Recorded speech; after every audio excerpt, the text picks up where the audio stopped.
Now, Roma Wines present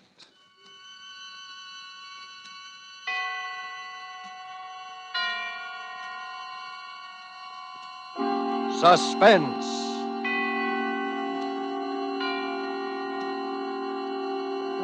Tonight, The Brighton Strangler, starring John Loder with June Dupre. Suspense is presented for your enjoyment by Roma Wines. That's R-O-M-A, Roma Wines. Those excellent California wines that can add so much pleasantness to the way you live, to your happiness in entertaining guests, to your enjoyment of everyday meals. Yes, right now a glassful would be very pleasant, as Roma Wines bring you Suspense. This is the man in black, here for the Roma Wine Company of Fresno, California, who tonight from Hollywood bring you a radio play by Robert L. Richards, based on the RKO picture, The Brighton Strangler.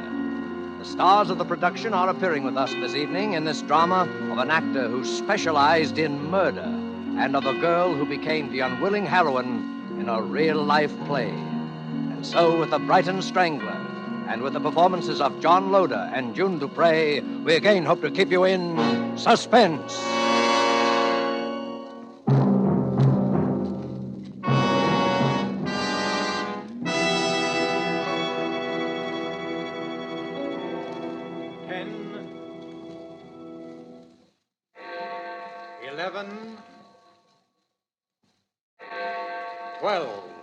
Midnight and the New Year. Oh, Edward, it's been such a lovely holiday. April, my dear, I wouldn't stand too near the edge. The rail is very low and it's quite a drop to the street. I was only looking over the city.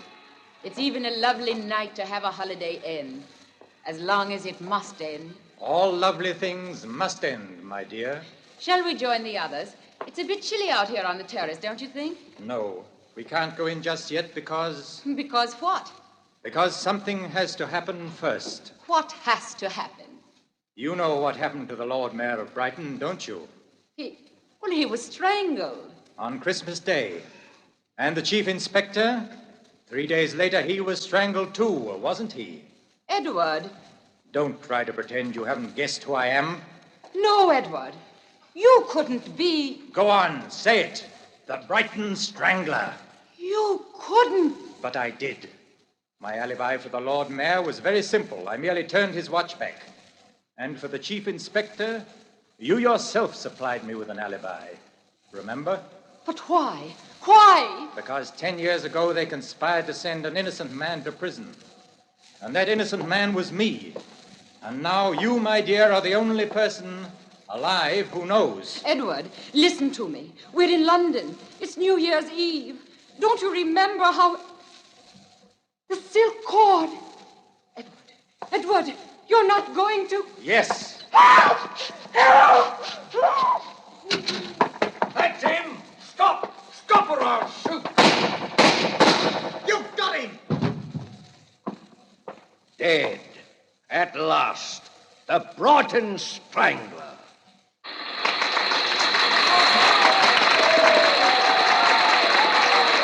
Thank you very much. Thank you. Thank you. Good night.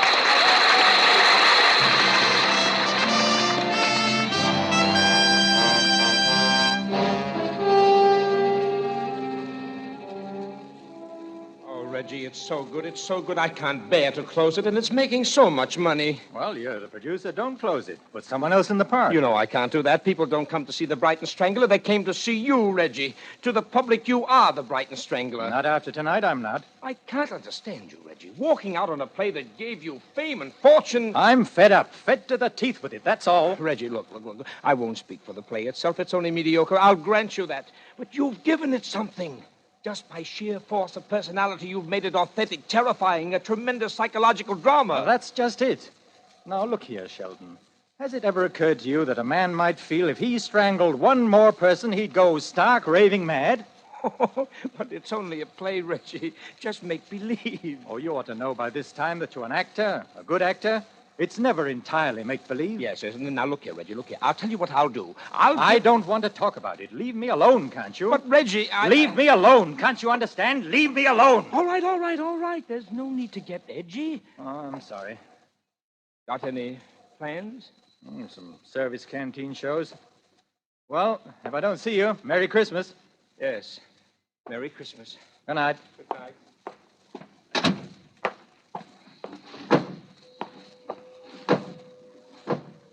Air raid. Shelton! Gone. Everyone's gone. No time to make the shelter now. Best stay here, I suppose. Getting close. Too close. This is it!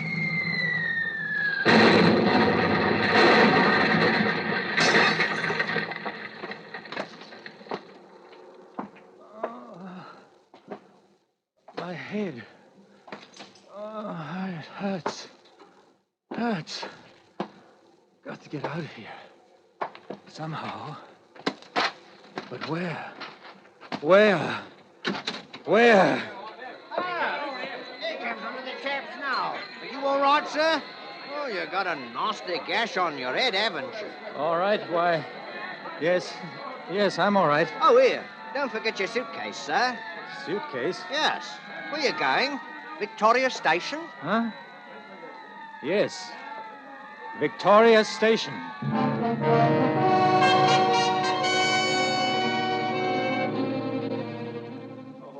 How many? 3 return tickets to Horsham. Here you are. Yours? Return to Rottingdean, if you please. Right. Next? Single to Brighton. Brighton. Right, next. What's yours, sir? Single to Brighton.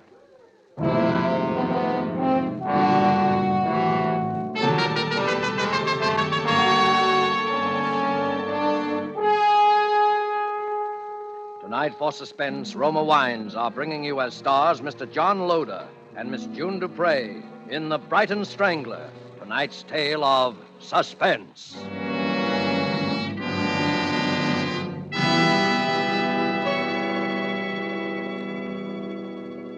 When you listen to the friendly advice of Miss Elsa Maxwell about hospitality and gracious living, you realize that here is an authority who talks plain common sense all the time. I'm talking to men as well as women when I say that the finest hospitality is always simple, sincere, moderate, and natural, never the opposite. And so I'm always emphasizing that the nicest, simplest, most sincerely flattering hospitality is to serve your guests some Roma sherry with its golden amber color, its deliciously tangy nut-like flavor. It's not only supremely enjoyable before dinner or in the afternoon, it's smartly correct, a genuine compliment to your friends and to yourself. And please don't worry about special glasses. It's perfectly correct to use any nice glasses that are handy. Well, Miss Maxwell speaks more authoritatively than I can, but I will add this. Roma sherry, like all famous Roma wines, made from California's magnificent sun-ripened grapes, brings you all their fine flavor, aroma, and color, is unvaryingly good, always enjoyable, thanks to the age-old wine skill of Roma's noted wineries located in the choicest vineyard areas of California. Yet all this goodness and pleasure is yours for only pennies a glass. Remember, more Americans enjoy Roma than any other wines. Roma, R-O-M-A, Roma wines. And now it is with pleasure that we bring back to our soundstage Mr. John Loder as Reginald Parker and June Dupre as April Manby, who now takes up the narrative concerning the Brighton Strangler, a tale well calculated to keep you in suspense.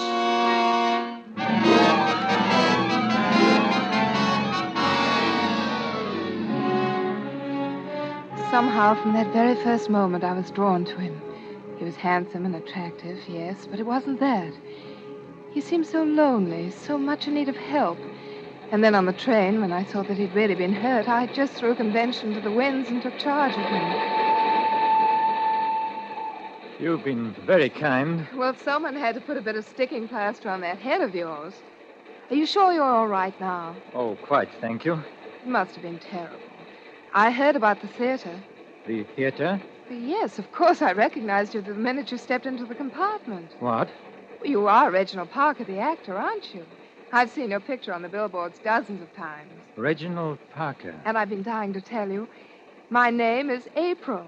April? That's the name of the girl in your play, isn't it? And I'm from Brighton. April from Brighton. Only, of course, my last name is Manby.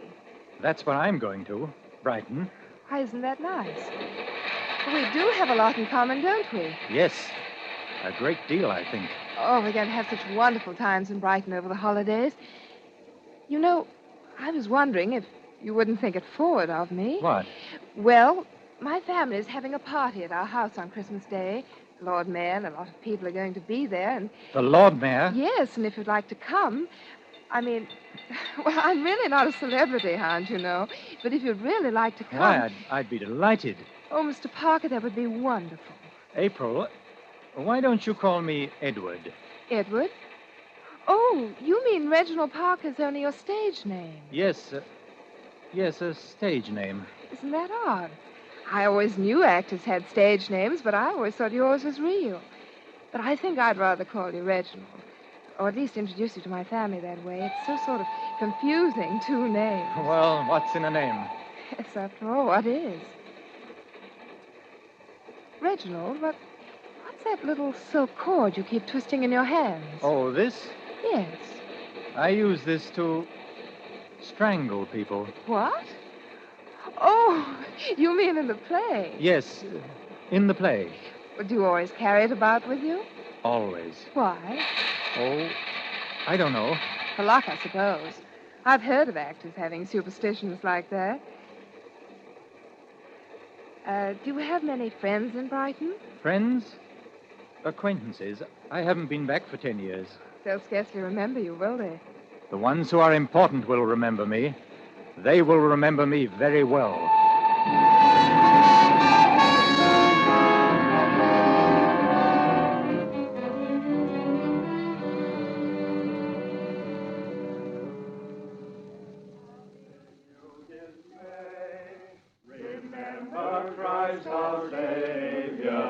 Hello there. Am I late? Oh, no, right on the dot. It's just 5:30 now. Here, let me take your coat. Thanks. Now come along and meet everyone. I'm so anxious for you to meet my parents. Told them so much about you. I didn't realize you knew so much about me. You know what I mean. Mother, I want you to meet Mr. Reginald Parker. Well, how do you do, Mr. Parker? How do you do? Mrs. Shackleton. How do you do? Mr. Shackleton. How are you? My father, Dr. Manby. How do you do, sir? And Chief Inspector Allison. How do you do? Well, everyone's here now but the Lord Mayor. I wonder what can be keeping him. Well, it's barely 5:30 now. It's a bit of a walk from his place. I expect he'll be along directly. Well, Mr. Parker, it's a pleasure to meet you in the flesh, so to speak, sir. I have an impression that we have met in the flesh before, Inspector. Well, not that I recall, sir, and I'm sure that I would. I would have thought so too, Inspector, if only because of our mutual adventures in villainy. Eh? Oh, I see what you mean. Well, sir, I'm a practical criminologist, or supposed to be. And I must confess that I find most of these plays and films and so on about crime rather preposterous. Why? Why, in this day and age, a man can't go about killing people without being caught. Once in a while, perhaps, but when you get these stories of chaps with 2 or 3 and a whole string of victims, oh, no, never. But, Inspector, they always are caught in the end, if only to prove to the kiddies that crime doesn't pay. But supposing it were the perfect crime. Oh, bosh, there's no such thing. Really? Oh, you interested in criminology, Mr. Parker? We ought to get together some evening while you're here. Perhaps I could give you a few experiences of my own that would amuse you. I should be delighted, Inspector. In fact, I shall make a point of it. Oh, good. Excuse me a moment. Hello? Yes? Yes, I'll call him. It's for you, Daddy. Oh, thank you, Martha. Yes? Yes, this is Dr. Manby speaking. What? Good Lord. Yes. Very well, I'll tell him, and I'll come over at once. What is it? What's wrong? Terrible thing has just happened. We'll need you on this, I'm afraid, Inspector. What's happened? The Lord Mayor has been murdered. Murdered? Can't understand it. Why, he didn't have an enemy in the world. When did it happen? He left his house at 5:15 to come over here. was apparently attacked by someone who'd been lurking in the shrubbery of his own grounds. He was killed at 5:30. His watch had been smashed during the struggle, and that's when it stopped. And how was he killed, Doctor? He was strangled.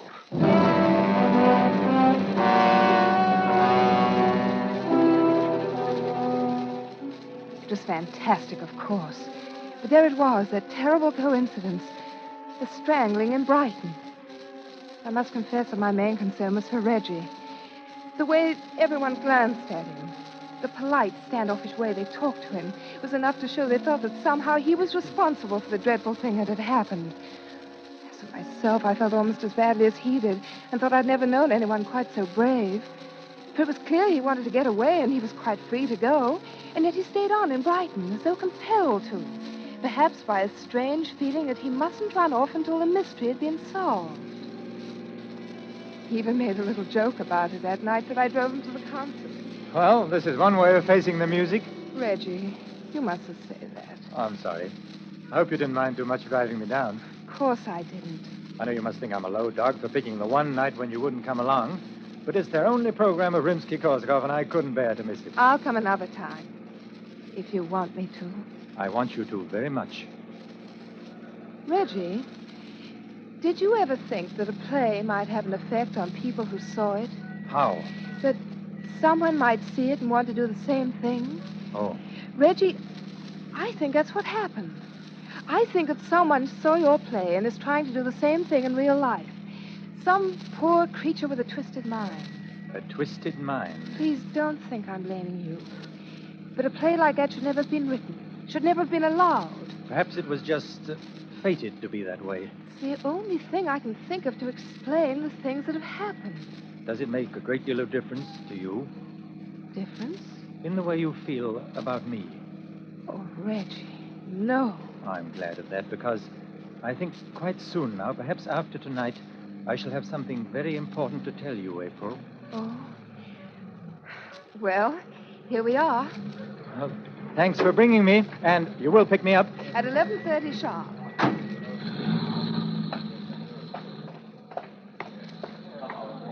Tickets? Tickets, please, sir? Here you are. First stall on your right, sir. First seat in the last row. Am I late? No, sir. It's just about to begin, sir.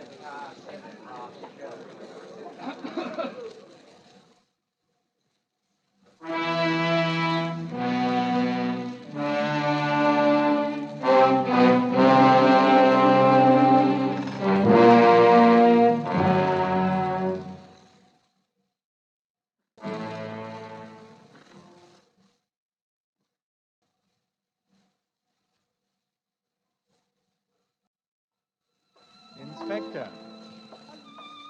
There, Parker. Come in. Thank you. I was just listening to a little music on my gramophone. Do you know it?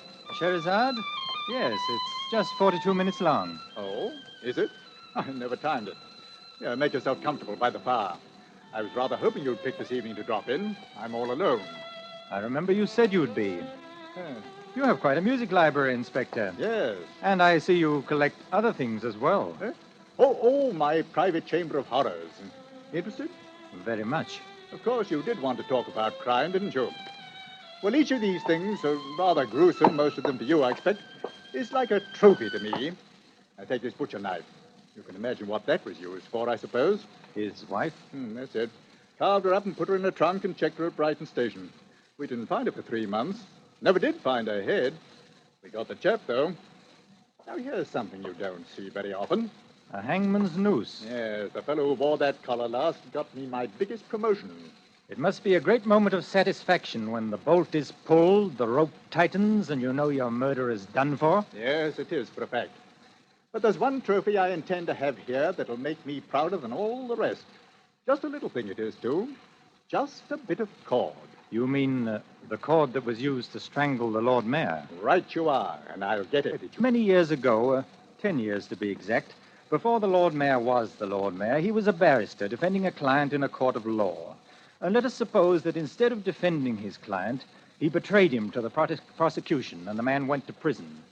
And let us suppose that the man returned one day, after all those years in prison, to take revenge. And he took it. Very imaginative theory, Mr. Parker. Why don't you drop into my office tomorrow and we'll discuss it further? Ah, but you've only heard half of my theory, Inspector. Let us also suppose that the representative of the prosecution to whom this innocent man was betrayed was someone more interested in collecting trophies than in seeing justice. An ambitious man. A chief inspector of police, shall we say. Someone like you, Inspector. Really, Mr. Parker. Then it would also follow that our man would strangle you. Wouldn't it, Inspector? I'm afraid play acting has influenced your judgment, sir. This is no play, Inspector. Oh, you couldn't get away with a thing like this. You've said that before. People know where you are. Exactly. You see, I am at a concert. No!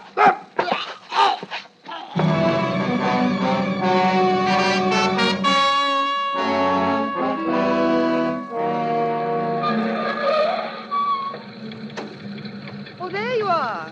Been waiting long? No, it's just over. Did you enjoy it? I don't think I've ever enjoyed a concert quite so much in all my life. Really? Do you have a wireless in your car? Yes, there it is, right in front of you. Oh, yes, of course. I thought we might hear a bit of news. Mm-hmm. Under intense anti-aircraft fire, the raiders were driven off. However, with only a minimum of damage to non-military objectives. I have just been handed a dispatch from Brighton. The Brighton Strangler has struck again. At approximately 11 o'clock tonight, Chief Inspector Allison of the Brighton Police Force was found dead in his flat. Reggie. He had apparently been murdered in the same manner as the Lord Mayor of Brighton, only 3 days before, by strangling. Again, there were no clues to the killer. Reggie. It's fortunate, my dear, that you and others know I was at the concert this evening. Fortunate? Because otherwise it might seem almost one coincidence too many.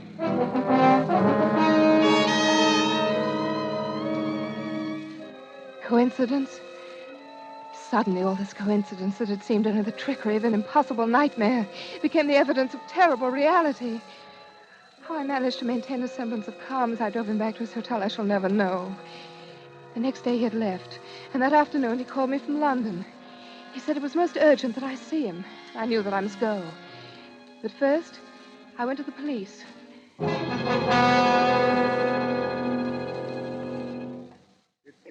fortunate he came to us first.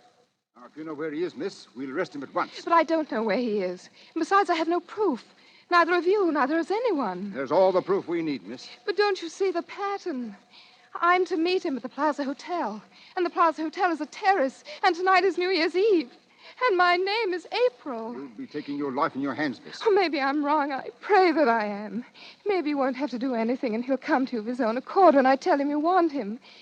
But if I'm not wrong, if this is the only way to save him, I'm the only person in the world who can do it. Well, what did you say the line in the play was?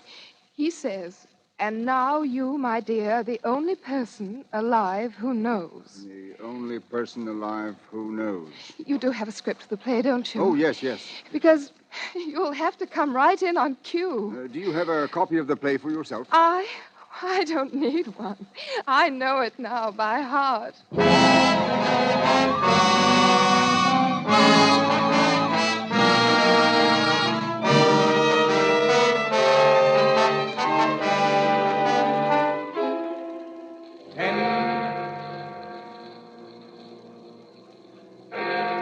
11, 12, midnight, and the new year. Shall we go in?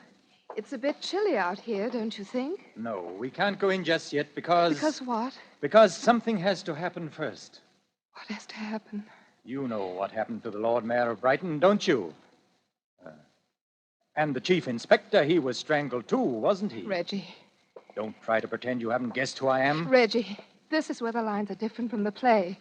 I've known who you are. Go on, say it. The Brighton Strangler. And now you have a silk cord in your hands and you want to strangle me. But you mustn't. Oh, listen to me, Reggie. You've been sick. Don't you understand? You've been sick and you've got to get well. And now you, my dear, are the only person alive who knows. Reggie, no. Yes. Applaud, all of you. Applaud. Applaud. He's let go of her, all right. But keep him covered all the same. Thank you. Thank you very much. Thank you. He's backing up to the railing. He'll fall. Stop him, someone. Thank you. Thank you very much. Thank you, everybody. Good night.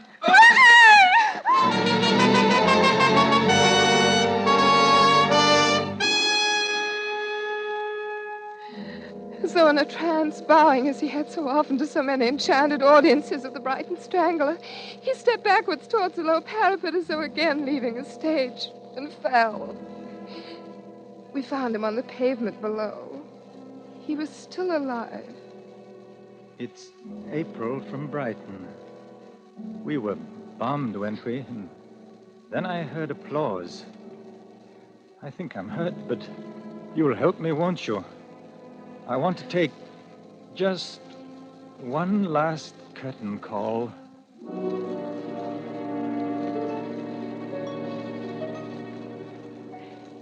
He died there, in my arms.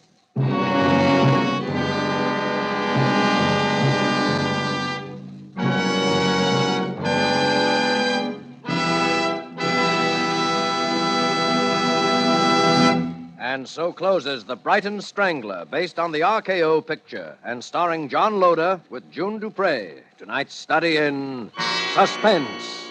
Suspense is produced, edited, and directed by William Spear. There is no reason at all, Elsa Maxwell says, why everyone should not have the enjoyment of Roma wines with everyday meals and when entertaining friends. These superb wines of California are so delightful to the taste, so very delicious with food, so smartly complimentary to friends who are your guests.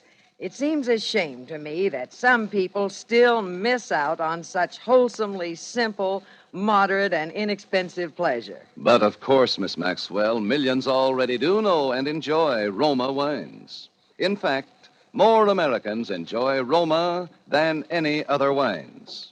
And that can only mean Roma wines are California's finest. Always extra good, unvaryingly fine in flavor and quality. Yet, only pennies a glass. Roma, R-O-M-A, Roma wines. Before we bring you news about next week's program, I should like for our sponsors, the Roma Wine Company, and for all of us who collaborate to bring you Suspense, Mr. Spear, our producer-director, Lud Gluskin, our conductor, Lucian Marowick, composer of our scores, Vern Surrey and Ralph Cummings, our sound crew, Bob Anderson, engineer, and Truman Bradley, our announcer, to wish you a very Merry Christmas. Next Thursday, same time, you will hear Miss Ida Lupino as star of Suspense. Presented by Roma Wines, R-O-M-A. Made in California for enjoyment throughout the world. An open telegram from Washington concerning the merchant marine, which should be listened to with vital interest by eligible members of our audience. United States shipbuilding program is being increased at enormous rate. Contracts have been awarded for hundreds of additional new ships. Every one of these ships must be manned by 40 to 50 men, most of them with previous sea experience. Long Pacific distances and expanding supply problems call for continuous employment of large numbers of men and ships until Japan is totally defeated. Universal demand for strong post-war merchant marine makes post-war opportunities in these jobs fully as great as in any American industry today.